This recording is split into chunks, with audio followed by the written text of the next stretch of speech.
Hello dear student, unique study के education channel में आपका एक बार फिर से स्वागत है। आज हम आईपी सब्जेक्ट क्लास 12 की अगली क्लास आपके सामने लेकर उपस्थित हुए हैं, जिसमें हमारा टॉपिक है नेटवर्क सिक्योरिटी पार्ट 3। पार्ट 1 और पार्ट 2 हमने प्रीवियस वीडियो में कवर किया था।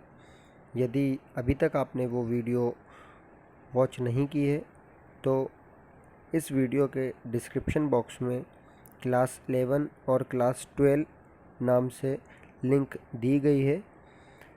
उस लिंक के मदद से आप प्रीवियस क्लास को वॉच कर सकते हैं और अपनी स्टडी को पूरी कर सकते हैं। तो आज का टॉपिक हमारा नेटवर्क सिक्योरिटी पार्ट 3 को लेकर है। तो आइए हम शुरू करते हैं। शुरू करने से पहले आपसे रिक्वेस्ट है, यदि अभी तक आपने हमारा चैनल सब्सक्राइब नहीं किया है या पहली बार हमारे चैनल पर विज़िट कर रहे हैं तो प्लीज़ इसे सब्सक्राइब करें और ज़्यादा से ज़्यादा इसे शेयर करें। Thank you. आइए शुरू करते हैं हम। जैसा कि आप स्क्रीन पर देख पा रहे होंगे कि इंडेक्स दिया हुआ है कि आज हम कौन कौन से टॉपिक पर चर्चा करने वाले हैं, पढ़ने वाले हैं। तो 3 टॉपिक आपके सामने दिए हुए हैं। What is cyber law, cyber law को हम समझेंगे, क्या होता है साइबर लॉ, इस पर हम चर्चा करेंगे। Then intellectual property rights, IPR, ये क्या होता है इसके बारे में हम समझेंगे। Then what is firewall and its working, firewall क्या है, ये कैसे काम करती है, इसके बारे में हम पढ़ने वाले हैं। तो आइए शुरू करते हैं हम। पहला topic what is cyber law. तो what is cyber law, cyber law क्या होता है। जैसा कि आप जानते हैं कि वर्तमान में जो कुछ भी कार्यों का संचालन हो रहा है वो नेटवर्क और इंटरनेट के माध्यम से पूरा हो रहा है। नेटवर्क और इंटरनेट के माध्यम से सभी कार्य पूर्ण होने से इंटरनेट पर हैकर्स की मात्रा बहुत ज़्यादा बढ़ती जा रही है, जो लगातार कई क्लाइंट्स या यूज़र्स की जानकारी को हैक करते हैं और उनका गलत तरीके से उपयोग करते हैं और उनको नुकसान पहुंचाने का कार्य करते हैं। तो साइबर लॉ उन्हीं हैकर्स या ऐसे व्यक्ति या संगठन के लिए बनाया गया है जो इस तरह से क्राइम करते हैं और लोगों को नुकसान पहुंचाते हैं, इसीलिए बनाया गया साइबर लॉ। तो हम सरल शब्दों में समझें साइबर लॉ को, तो साइबर लॉ सरकार द्वारा अनुमोदित ऐसे नियम जिसमें सभी इलेक्ट्रॉनिक डिवाइस जैसे mobile, laptop, computer system, network system, ATM machine, ये सभी साइबर लॉ की कैटेगरी में आती हैं। मतलब कि यदि मोबाइल या लैपटॉप या कंप्यूटर सिस्टम से आप इंटरनेट के माध्यम से कोई कार्य कर रहे हैं और यदि कोई हैकर्स आपकी जानकारी हैक करता है तो ये एक तरह से क्राइम है, अपराध है। अगर कोई भी साइबर लॉ को फॉलो नहीं करता है उसका या उसको हम सरल शब्दों में ये बोलें, उसको फॉलो नहीं करता है, तो सरकार ऐसे व्यक्ति या संगठन को जुर्माना, कारावास जैसी सज़ा हो सकती है। तो साइबर लॉ में कौन कौन से क्राइम शामिल हैं, जैसा कि आप स्क्रीन पर देख पा रहे होंगे।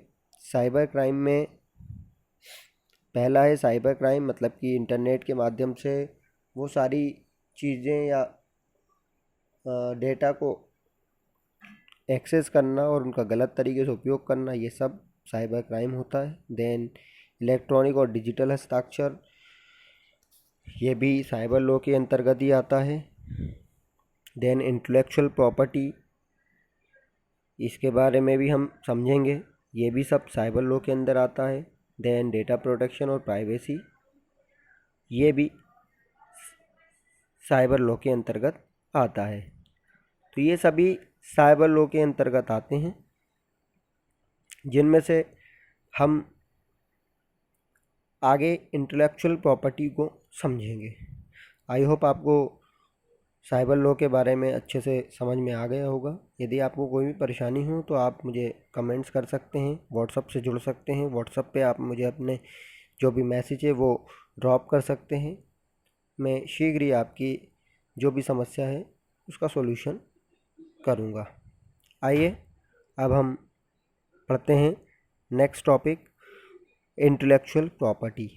What is intellectual property rights, क्या होते हैं इंटेलेक्चुअल प्रॉपर्टी। तो आइए देखते हैं। इंटेलेक्चुअल प्रॉपर्टी से आशय ऐसी प्रॉपर्टी से होता है जिसमें किसी व्यक्ति को स्वयं के द्वारा किए गए आविष्कार पर दिए गए अधिकार से होता है। यानी ऐसी प्रॉपर्टी जो एक व्यक्ति द्वारा बनाई गई है और उसका कोई और व्यक्ति उपयोग करता है या उस पर अधिकार जमाता है, तो वो व्यक्ति उस दूसरे व्यक्ति पर क्या कर सकता है, इंटेलेक्चुअल प्रॉपर्टी राइट्स के तहत इंटेलेक्चुअल प्रॉपर्टी राइट्स के तहत क्लेम कर सकता है। तो फॉर एग्ज़ाम्पल, जैसे अगर आपने द सोशल नेटवर्क फिल्म देखी हो, जिसमें बताया गया है कि फेसबुक कैसे डेवलप हुआ, फेसबुक में क्या हुआ, कैसे एक IPR के तहत कार्रवाई हुई, ये सारी चीज़ उसमें बताई गई है। तो जो आप फेसबुक आज के टाइम में देख रहे हैं, तो फेसबुक जो बना है उस पे भी किसी तीसरे या दूसरे व्यक्ति ने क्या किया था, IPR लगाया था, यानी इंटेलेक्चुअल प्रॉपर्टी राइट्स एक्ट को लगाया था। जो फेसबुक के मालिक हैं मार्क जुकरबर्ग, उन पर IPR लगाया गया था, क्योंकि ऐसा माना जाता था कि वो जो फेसबुक ऐप उन्होंने बनाया है या फेसबुक जो बनाया है वो उनके द्वारा पहले डेवलप की गई थी, मार्क जुकरबर्ग के द्वारा बाद में डेवलप की गई थी। तो इसको लेके उस व्यक्ति ने फेसबुक कंपनी पर IPR एक्ट के तहत याचिका लगाई थी, जिसमें लगभग $65,000 के समथिंग कुछ भुगतान हुआ है, तब जाके ये केस सॉल्व हुआ है। इस टाइप से ये द सोशल नेटवर्किंग पर फिल्म बनी हुई है। तो ये एक अच्छा उदाहरण है इंटेलेक्चुअल प्रॉपर्टी राइट्स का, कि यदि कोई आप चीज़ बनाते हैं, चाहे ऐप हो चाहे वो सॉफ्टवेयर हो, यदि वो किसी अन्य व्यक्ति द्वारा उपयोग किया जा रहा है या अन्य व्यक्ति उसे अनलीगली उपयोग कर रहा है, तो आप उस पर क्या कर सकते हैं, IPR कर सकते हैं, इंटेलेक्चुअल प्रॉपर्टी राइट्स के तहत कार्रवाई कर सकते हैं। तो इसके अंदर 3 चीज़ें आती हैं, यानी कि IPR को 3 तरह से हम सुरक्षित रख सकते हैं। पहला है पेटेंट के रूप में, दूसरा है ट्रेडमार्क के रूप में और तीसरा है कॉपीराइट्स के रूप में। तो पेटेंट ऐसे लोगो या ऐसे चित्र होते हैं जिनके लिए जिन्हें कंपनी बनाती है, देखा होगा अलग अलग कंपनियां अपने लोगो तैयार करती हैं।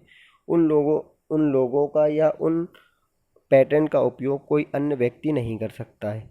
यदि कोई अन्य व्यक्ति करता है तो वो उस पर कार्रवाई कर सकता है। तो पेटेंट के अंदर ये सारी चीज़ें हैं। वैसे ही ट्रेडमार्क भी किसी वस्तु की शुद्धता को बताता है। ऐसे ट्रेडमार्क जो वस्तु की क्वालिटी और वस्तु की शुद्धता को बताते हैं वो ट्रेडमार्क कहलाते हैं। जैसे आपने देखा होगा ISI मार्क, FSSAI, फसाई, हर खाने की पीने की वस्तुओं में FSSAI का लोगो होता है। तो ये सब ट्रेडमार्क होते हैं। तो इनका भी उपयोग हर कोई नहीं कर सकता। जैसे कि कोई आप प्रोडक्ट घर में बना रहे हो, उस पर आपने FSSAI या ISI का उपयोग कर लिया, तो ये गलत है। मतलब कि आप बगैर परमिशन के उस ट्रेडमार्क का उपयोग नहीं कर सकते हैं। अगर आप करते हैं तो आप पर कार्रवाई हो सकती है। देन है कॉपीराइट किसी टेक्स्ट को लेके है, जैसे कि कोई बुक अगर मैंने लिखी या बुक छापी, उसी बुक के कुछ कंटेंट किसी दूसरे बुक वालों ने छापे, तो ये एक कॉपीराइट होता है, वो भी हम नहीं कर सकते। ये सब तीनों चीज़ें काय में आती हैं, इंटेलेक्चुअल प्रॉपर्टी राइट्स के अंतर्गत आती हैं। आई होप आपको समझ में आ रहा होगा। आप चाहें तो मैं इसके नोट्स भी आपको अवेलेबल कराऊंगा, लेकिन उसमें कुछ समय लगेगा क्योंकि पीडीएफ हम तैयार कर रहे हैं। एक लिंक के माध्यम से हम आपको वो प्रोवाइड कराएंगे।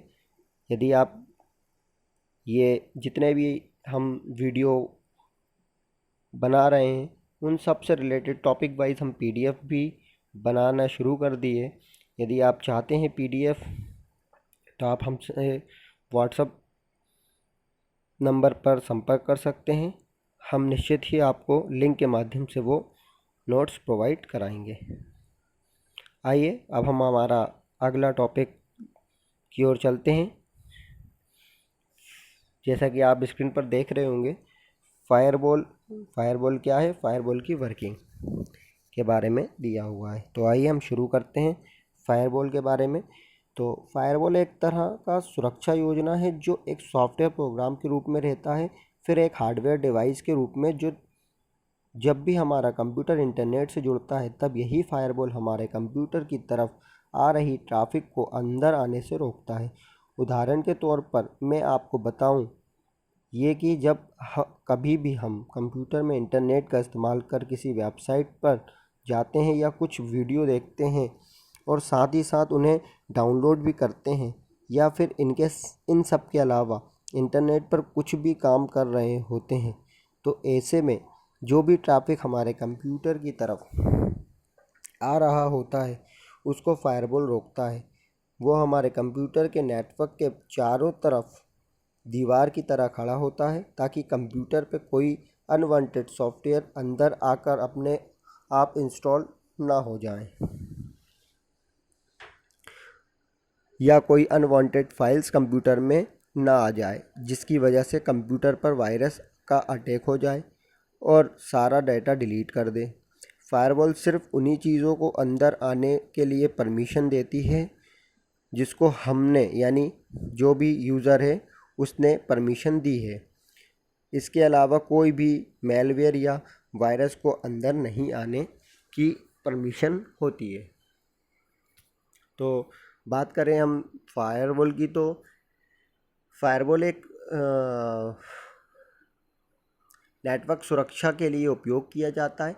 ये हार्डवेयर और सॉफ्टवेयर दोनों रूप से कार्य करता है, दोनों रूप से उपयोग किया जाता है। जब भी आप इंटरनेट पर कोई कार्य करते हैं तो इंटरनेट पर जो भी चीज़ आप डाउनलोड करते हैं तो वो सारी चीज़ें नेटवर्क के थ्रू पैकेट के रूप में आप तक डिलीवर्ड होती हैं। तो पैकेट जब क्रिएट होते हैं तो कुछ हैकर्स अपने पैकेट्स को भी जोड़कर उन पैकेट्स के साथ मिलाकर ट्रैवल कराना शुरू करते हैं ताकि आपके सिस्टम में प्रवेश लिया जा सके। तो फायरवॉल उन्हीं पैकेट्स को फ़िल्टर करने का काम करता है जो आपने इंटरनेट के माध्यम से एक्सेस किए हैं। तो फायरवॉल उन सभी पैकेट्स को एनालाइज करता है, फ़िल्टर करता है और चेक करता है कि क्या ये वही पैकेट्स है जो आपने इंटरनेट से चाहा गया है। तो उन पैकेट्स को फ़िल्टर करता है और आप तक वो पहुंचाता है। और यदि हैकर्स के जो पैकेट्स होते हैं वो यदि मिलते हैं तो वो उन्हें डिस्ट्रॉय करने का काम करता है। फायरवॉल को समझने के लिए आपको एक वीडियो देखना होगा जो कि यूट्यूब पर अवेलेबल है। फायरवॉल वर्किंग एनिमेशन नाम से आप सर्च करेंगे तो आपको यूट्यूब पे मिल जाएगा, जहाँ पर बताया गया है कि पैकेट्स कैसे ट्रैवल होते हैं नेटवर्क में और किस तरह से वो पैकेट्स के रूप में आप तक जानकारी पहुँचती है, और हैकर्स के पैकेट्स कैसे डिस्ट्रॉय होते हैं या कैसे रिमूव किए जाते हैं फायरवॉल के द्वारा। तो आपको यूट्यूब पे सर्च करना है फायरवॉल वर्किंग इन एनिमेशन करके, आप सर्च करेंगे तो आपके सामने वीडियो आएगा। उस वीडियो को आप वॉच करें तो आप आसानी के साथ फायरवॉल की वर्किंग को समझ पाएंगे। तो यहाँ पर दो प्रकार की फायरवॉल होती हैं जैसा कि मैंने आपको बता दिया है, एक हार्डवेयर फायरवॉल और एक सॉफ्टवेयर फायरवॉल। हार्डवेयर फायरवॉल ऐसी होती हैं जो हार्डवेयर के रूप में कार्य करती हैं, और सॉफ्टवेयर फायरवॉल जो सॉफ्टवेयर के रूप में कार्य करती है, मतलब ऐसे पैकेट्स जो हमारे सिस्टम में आ गए हैं और वे इंस्टॉल होने की कोशिश कर रहे हैं तो उनको सॉफ्टवेयर फायरवॉल रोकती है इंस्टॉल होने से। वैसे ही हार्डवेयर फायरवॉल पैकेट्स को रिमूव करने का काम करती हैं। ये सभी कुछ आप उस वीडियो में अच्छी तरीके से देख पाएंगे और समझ पाएंगे। तो मेरी रिक्वेस्ट है कि आप उस वीडियो को एक बार ज़रूर वॉच करें। आई होप आज की आपको क्लास अच्छी लगी होगी। अगर आपको आज की क्लास में कोई भी दिक्कत परेशानी हो तो आप प्लीज़ मुझे कमेंट्स करें, ताकि मैं आपके ज़्यादा से ज़्यादा जो भी समस्या है उसका निराकरण शीघ्र कर सकूं। और एक बार आपसे फिर से रिक्वेस्ट है कि यदि अभी तक आपने मेरा चैनल सब्सक्राइब नहीं किया है तो आप प्लीज़ इसे सब्सक्राइब करें और ज़्यादा से ज़्यादा शेयर करें। Thank you for watching unique study education channel. Thank you so much for watching.